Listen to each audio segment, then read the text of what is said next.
Hello दोस्तों, मेरा नाम विक्रांत है। मैं दिल्ली का ही रहने वाला हूं और यह घटना मेरे साथ कुछ 4 साल पहले घटी थी। लेकिन मेरी यह कहानी सुनने के लिए आपको पहले मेरे एक दोस्त के बारे में भी जान लेना चाहिए, ताकि आपको मेरी कहानी बेहतर समझ में आए। मेरा एक अच्छा दोस्त है जो कि जादू टोना के बारे में काफी कुछ जानता है। और इससे पहले कि आप उसके बारे में कुछ ऐसा वैसा सोचें, मैं आपको बता दूं कि वो बहुत अच्छा इंसान है और अपनी इस कला से लोगों की मदद ही करता है। वो हमेशा हर किसी का अच्छा ही सोचता है। एक बार की बात है, हम देर रात को उसके घर के पास घूम रहे थे। हम इधर उधर घूम ही रहे थे कि तभी हम एक गली में मुड़े तो हमने देखा कि वो जगह बहुत सुनसान है। लेकिन हम फिर भी वहीं घूम रहे थे कि तभी उसने बहुत तेज ताली बजाई और अपने मुंह के अंदर कुछ बोलने लगा। उसने ऐसा करीब 4-5 बार किया।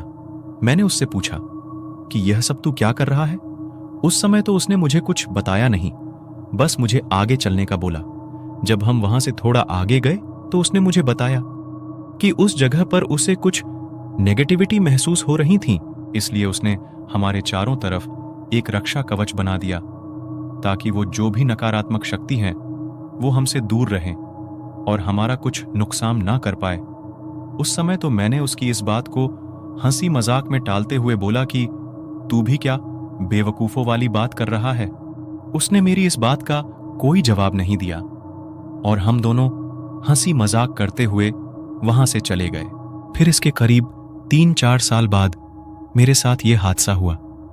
सर्दियों के दिन थे और अगर आप भी दिल्ली से हैं तो आपको पता ही होगा कि दिल्ली की सर्दियां कैसी होती है। उस दिन मैं बहुत लेट हो गया था, करीब 11 बज चुके थे। मैंने घर आने के लिए कश्मीरी गेट से मेट्रो पकड़ी और आके सीट पर बैठ गया। मैंने आसपास देखा तो मुझे पूरी मेट्रो खाली ही दिखी। मैं आंख बंद करके थोड़ी देर वहां बैठा ही था कि तभी एक बूढ़े अंकल मेरे पास आए और उन्होंने मुझसे पूछा, कश्मीरी गेट कब आएगा? तो मैंने उनको कहा कि अंकल, कश्मीरी गेट तो निकल गया, मैं कश्मीरी गेट से ही चढ़ा था। आप अगले स्टेशन पर उतर के वापस जाने वाली मेट्रो पकड़ लेना। मैं जब उनसे बात कर रहा था कि तभी मेरा फोन बजने लगा। पर मैं उनसे बात कर रहा था, इसलिए मैंने फोन में ज्यादा ध्यान नहीं दिया और उनसे बात करते करते फोन अपनी जेब में डाल दिया। 1-2 स्टेशन बाद मैं भी उतर गया। जैसे ही मैं उतरा, मेरा सिर घूमने लग गया। कुछ पल के लिए तो मुझे कुछ नजर ही नहीं आया। बस मुझे ऐसे लग रहा था कि मेरे पीछे कोई खड़ा है। कुछ ही पल बाद जब मैंने खुद को संभालते हुए पीछे देखा तो वहां कोई नहीं था। मेट्रो भी अगले स्टेशन के लिए निकल गई थी। फिर घर जाने के लिए जब मैंने सामने देखा तो वहां स्टेशन का नाम देख मेरे पैरों तले मानो जमीन खिसक गई। सामने बोर्ड में लिखा था कश्मीरी गेट। मुझे कुछ समझ नहीं आया। कश्मीरी गेट से ही चढ़कर मैं कश्मीरी गेट ही कैसे उतर सकता था? मैं तो कश्मीरी गेट से ही चढ़ा था और ट्रेन आगे ही जा रही थी। फिर यह कश्मीरी गेट कैसे हो सकता है? मैं थोड़ी देर वहीं रुका और सोचने लगा। फिर तभी मुझे लगा कि शायद मुझसे ही कोई गलती हुई होगी और तब मेरे पास इन सब चीजों का टाइम नहीं था। मुझे घर जाना था क्योंकि मेट्रो के बंद होने का भी टाइम होने लगा था। तो मैंने ट्रैक चेंज किया और वापस जाने वाली ट्रेन में चढ़ गया।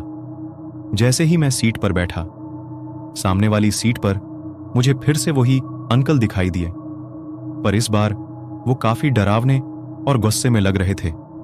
उनकी दोनों आंखें काली सी दिख रही थीं।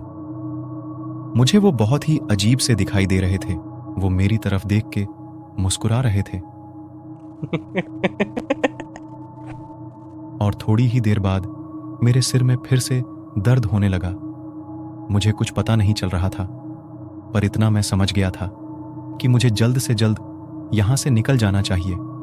लेकिन मैं बंद मेट्रो में कहां ही जा सकता था। मैं उस डिब्बे को छोड़ के दूसरे डिब्बे में चला गया। मेरा सिर अभी भी बहुत दर्द कर रहा था। मुझसे वहां बैठा भी नहीं जा रहा था। तभी मेरे दोस्त का कॉल फिर से आने लगा। और मैंने तुरंत उसका फोन उठाया। इससे पहले मैं उसको कुछ बोलता, उसने मुझे बोला कि तू जहां कहीं भी है वहां से भाग, मुझे तेरे आसपास बहुत ही नकारात्मक शक्तियां महसूस हो रही है। उसके ये कहते ही मैंने उसको सारी बात बताई और बोला कि मैं कहीं नहीं भाग सकता हूं क्योंकि मैं मेट्रो में हूं। फिर उसने मुझे कुछ मंत्र मैसेज किए और मुझसे कहा, इसको अपने मन के अंदर पढ़ और अगले स्टेशन पर ही उतर जाना। मैंने जैसे ही वो मंत्र पढ़ना स्टार्ट किया, मेरा सिर और भी तेज से दर्द होने लगा। मैं जैसे तैसे वो मंत्र पढ़ रहा था और अगले स्टेशन में मेट्रो के गेट बंद होने से पहले ही मैं जल्दी से बाहर निकल गया। मैंने बाहर निकलते ही पीछे देखा तो वो अंकल मेट्रो के अंदर ही थे और मुझे बहुत गुस्से से देख रहे थे, जैसे वो चाहते ना हो कि मैं यहां से जाऊं। बाहर आके मैंने एक गहरी सांस ली, पर मुझे अभी भी डर था, इसलिए मैं वहां से भागने लग गया। मैंने बाहर आते ही सबसे पहले कैब बुक की। धीरे धीरे करके अब मुझे मेरी तबीयत भी ठीक लगने लगी थी। मेरा सिर दर्द भी ठीक होने लग गया था। ऐसे लग रहा था जैसे मेरे ऊपर से एक भारी बोझ उतर गया हो।